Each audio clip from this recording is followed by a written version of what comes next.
Final Fantasy VII Remake is a game many enjoy for its hybrid style of combat between turn-based and an action RPG. But what if we remove the turn-based part of it and focus solely on the action? Here's what I mean. The turn-based aspect comes from the active time battle gauge, also known as ATB. By entering tactics mode, you can slow down time to use the ATB bar for abilities, magic, and items in combat. Slowing down time in this manner is reminiscent of the slow-paced decision making that's in many turn-based RPGs. But what if we remove the ATB bar? This will force us to focus on the real-time action, getting a deeper understanding of boss patterns and finding openings to attack just like you do in an ARPG. Hell, Final Fantasy is already leaning in that direction with the release of number 16. So to challenge myself, I decided to embark on this journey and find out, can you defeat Final Fantasy VII Remake without the ATB gauge? Here are the rules. No use of the ATB gauge is acceptable. Anything that takes away from the blue bar is banned. That means no magic or items or abilities. We are literally gonna roll around in a circle and look for openings like a Dark Souls game. Rule number 2, we must play on hard mode without New Game Plus. This isn't possible during regular play, but with the use of a mod, I'm able to start a new game at level 3 on hard mode. And on hard mode, we cannot use items outside of battle because it's disabled by default. We can only use magic to heal ourselves, but that possibility is negated by rule number 3, no magic, period. Even though it doesn't cost ATB gauge to be used outside of battle, it does cost ATB in battle. So basically, I'm being that petty friend that refuses to remain friends with you because you're hanging out with somebody I hate. Rule number 4, use of materia is allowed as long as it doesn't use the ATB gauge. Rule number 5, chapter selection is banned. Again, we're treating this like a new game save, though there is something unique about this rule that I like to bring up later. And the last rule is that we cannot use any DLC equipment that's in the gift box because who knows how strong those things are. And with that being said, let's get the challenge started. Get down here, Merc.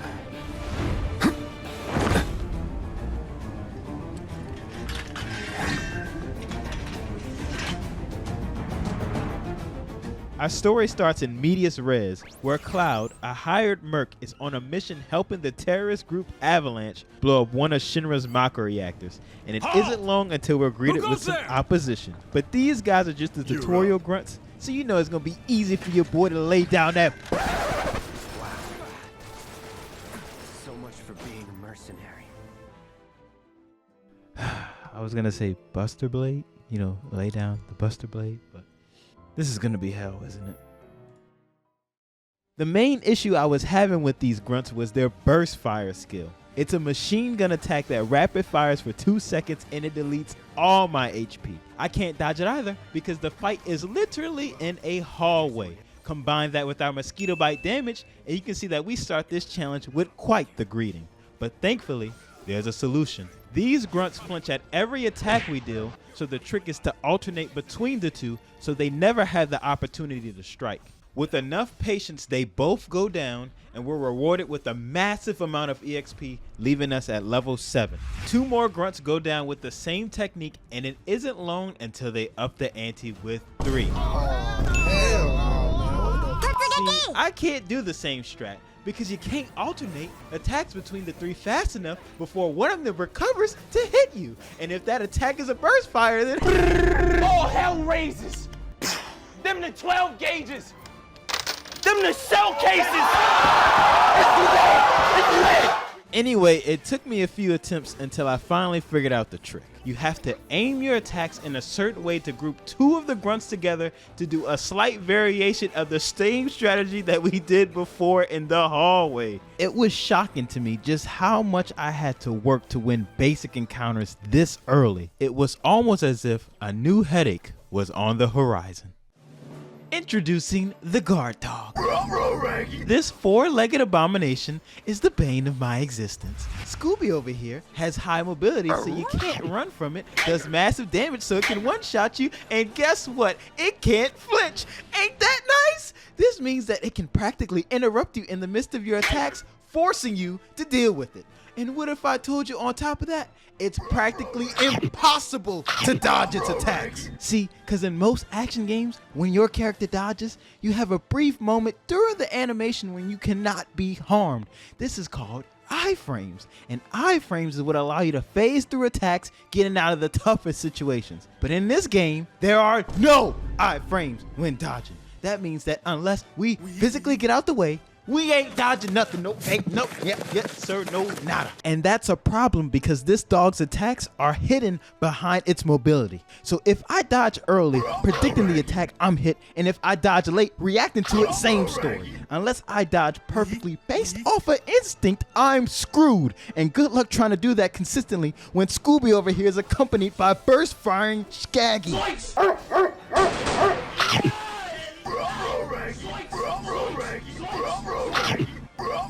So how do we deal with something that we can't escape from, can't dodge, and can't cause the flinch? We counter it. By pressing triangle, we can enter Punisher mode, and in this mode, we counter all melee attacks at the cost of our HP, making the enemy stumble so we can get some damage in.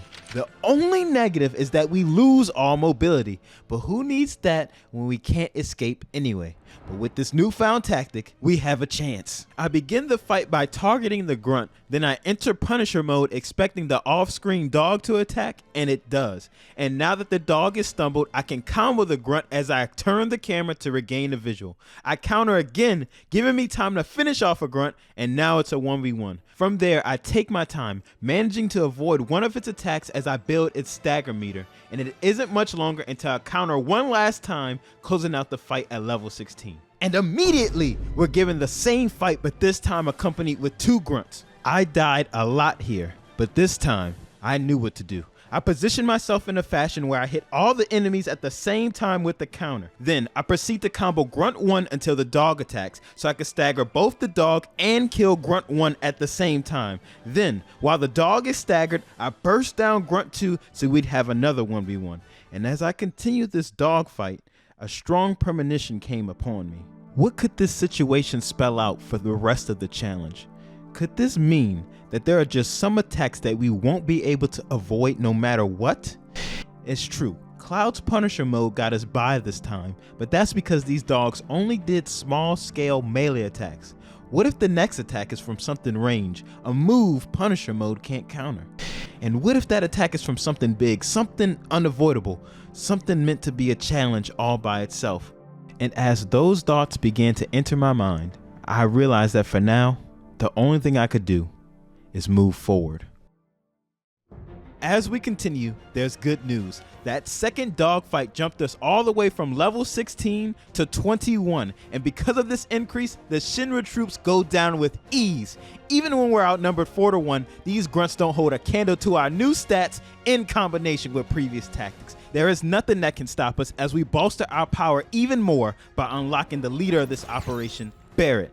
Barrett is a tank that specializes in attacking at long range due to his Gatling gun, so when we're forced to fight these sentry raids that are outside of Cloud's reach, we can rely on Barrett to cover for him with his overcharge, a 5-hit burst shot that does great damage. Its only weakness is his long recharge time, but this can be shortened by reloading. As we use Barrett to fight the sentry raids, Cloud loses all his HP because he's being controlled by the garbage AI. Thankfully, dead party members revive with 1 HP after battle, so I decided I'd be fine because the end was near. I just needed to make sure that Barrett would tank all the damage going forward.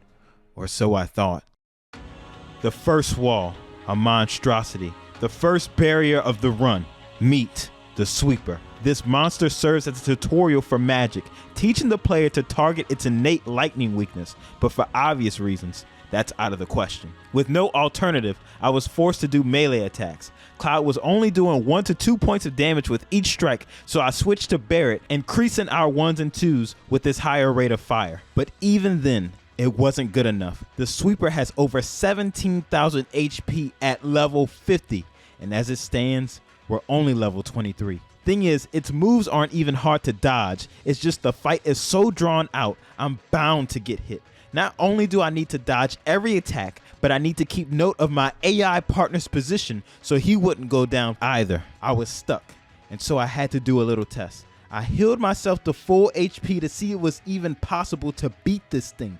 and after a 20-minute brawl, I can tell you that it's not worth it. I only brought his health down by a quarter. I need an hour and a half just to kill it. And sure, I could technically do that, but what if I told you there'd be another one of these things later on waiting for me with the time limit? No matter how you sliced it, this run was over. Even if we manage to beat this sweeper, the next one will certainly kill us. We're required to beat that one in under 20 minutes, which is impossible to do with our current strength. We had to get stronger, but we're stuck in the tutorial section of the game, barred from any equipment, weapons, or materia. We can't gear ourselves in any fashion. The only way to gain power right now is by leveling up, but if we backtrack, all we'll find is the leftover carnage of previous battles. There are no enemies that spawn to take their place. So how do you defeat an enemy that you can't prepare for, let alone overcome?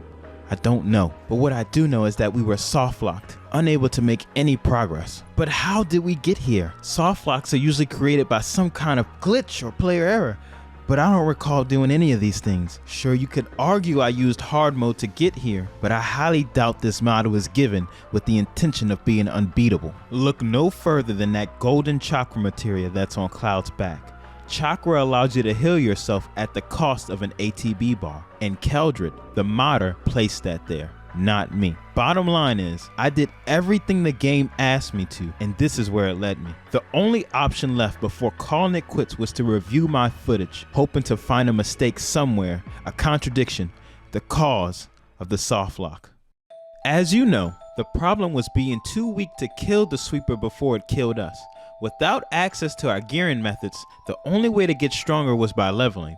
So let's focus the review on that. We start the run at level 3, defeating the first 2 grunts and jump to level 7. We do the same fight again, gaining 2 levels this time, going from 7 to 9, already experiencing a drop off. Then we go against 3 grunts, going from 9 to 12 at a rate of 1 level per grunt. But when we get to the first dog fight, something odd happens. I jump all the way from 12 to 16, matching the same 4 level increase that we saw in the first battle. But hold that thought, because when we got to the second dog fight, we jumped 5 levels, going from 16 to 21, more than the first grunt fight. Did that dog gives that much EXP? No, its payout is only 200 more than the grunt. Ain't no way that's jumping us 4 or 5 levels. So what the hell caused this increase? There had to be something I was doing here more than all the other fights combined. That's right, I kept dying in both of those fights.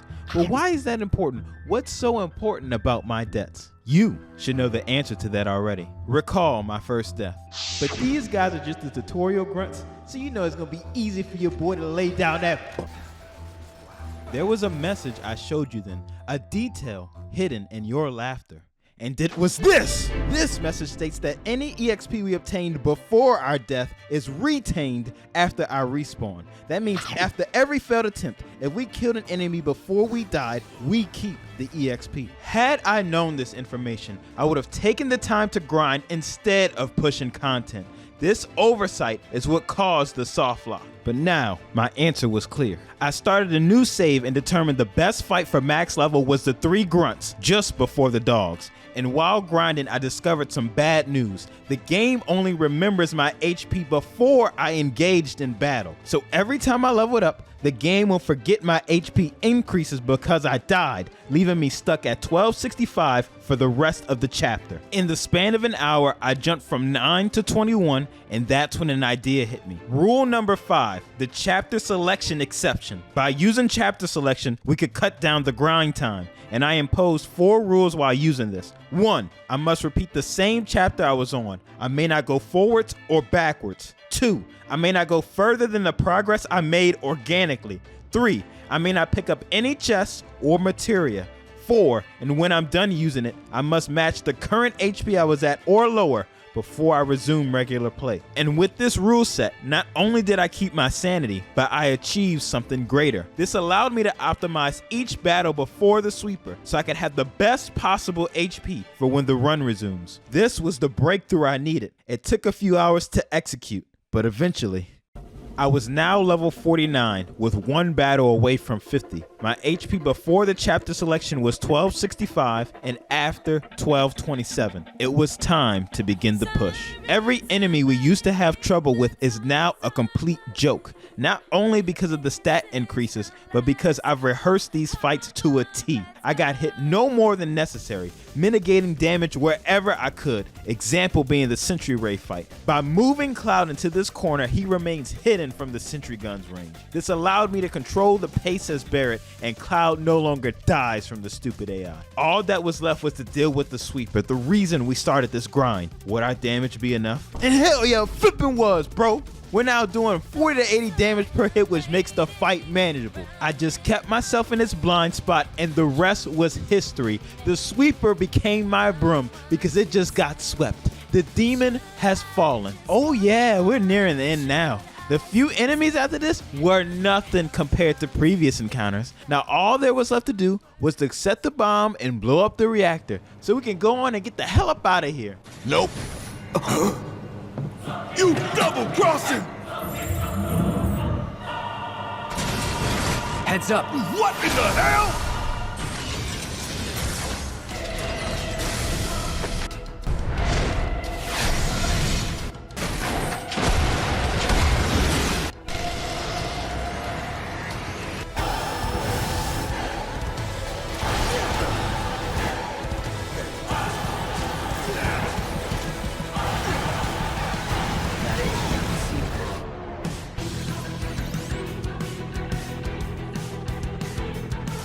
The first boss and second barrier of the run, Scorpion Sentinel. This boss is a menace, having 4 phases with versatile attacks no matter your positioning. And it's tanky, having 3 times more health than the sweeper, standing at 56,000 HP. And if you thought the stats were bad, this boss has so much AoE that the AI will get hit by almost everything. An example is at the start where the boss will do a super slow electric stomp and the AI will always get hit. So imagine when the boss picks up the speed with his scorpion strikes, or its huge range on EM field, or its unpredictable one-shotting death grip. There is so much to look out for that managing the AI on top of it is just pain, and we can't let it die because my premonition had come true. Could this mean that there are just some attacks that we won't be able to avoid no matter what? What if the next attack is from something range, a move Punisher mode can't counter? Well, say hello to the Mark 99 launchers, a group of homing missiles that cannot be dodged. It's always set up by the boss locking onto you first, and once fired, there is no escape. So we have to tank this with Barret, and if the AI gets hit by too many unnecessary attacks, then who will be left to tank the homing missiles? So we're on a soft time limit. We need to kill the Scorpion before it kills Barret. But that's easier said than done when you see the cancer that is phase 2. He starts by launching missiles at you that can't be dodged because you're in a hallway, and once you arrive, it'll cast a shield forcing you to hit behind it, making it harder for you to dodge its attacks. And to top it all off, those missiles just get cancerous. Sorry. Fight through it.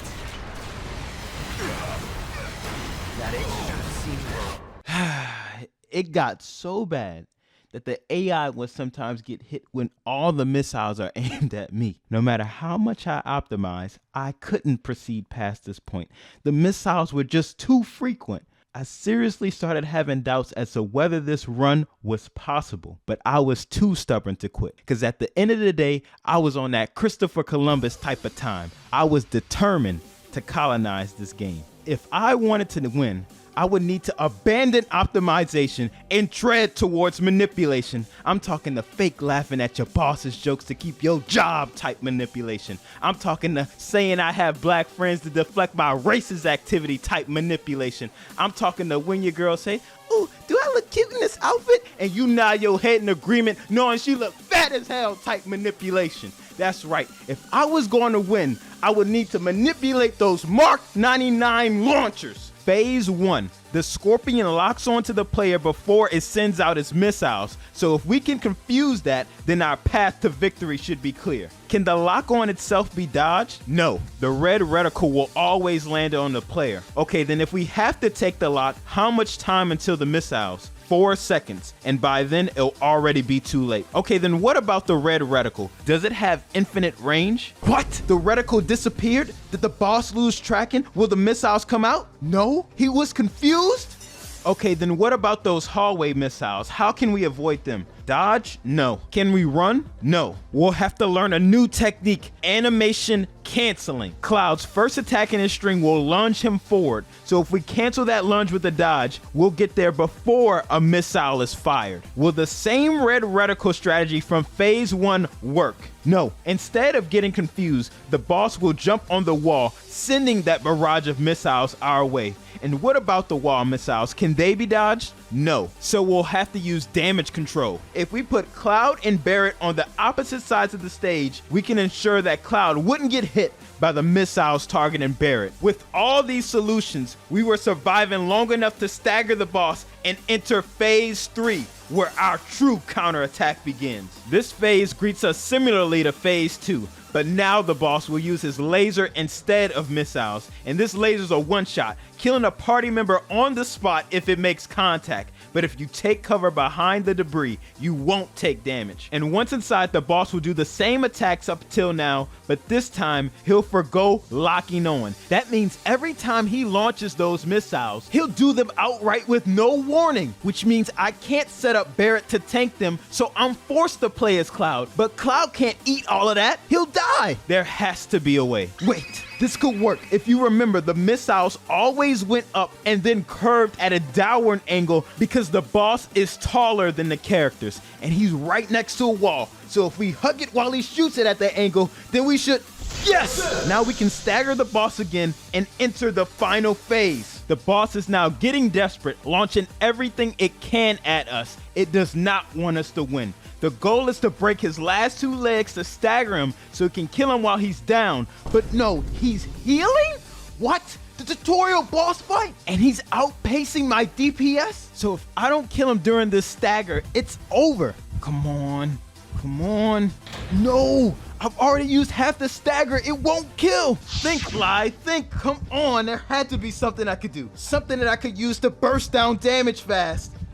No way! A limit break! It doesn't use the ATB gauge, and it must have got filled from all the staggers we did to get to this point. It was time to finish this. I used the limit break with Cloud and switched to Barret to support him with his overcharge, but the boss still survived with a sliver of an HP. So I switched back to Cloud, and with a few more hits, we killed it!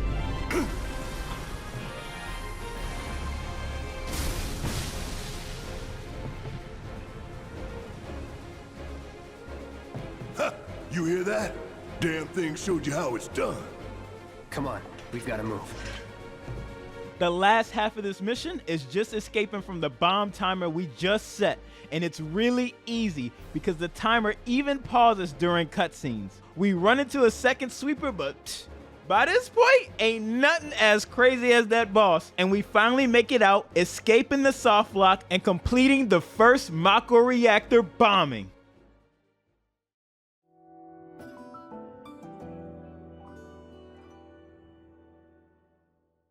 What kind of maniacs would go so far as to bomb a reactor? I heard it was Avalanche's doing. Is there nothing they won't do? Hey, quit talking out your ass.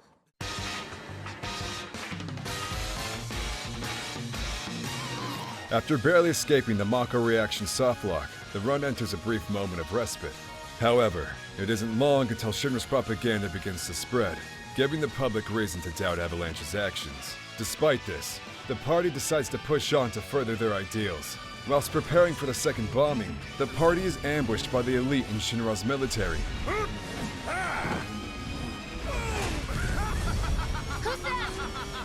A soldier. Can this onslaught be beaten without the ATB gauge? You know what I want. A second dance. Just the two of us. Next time, Episode 2. Feel the rush! I'm just as fast as I ever was.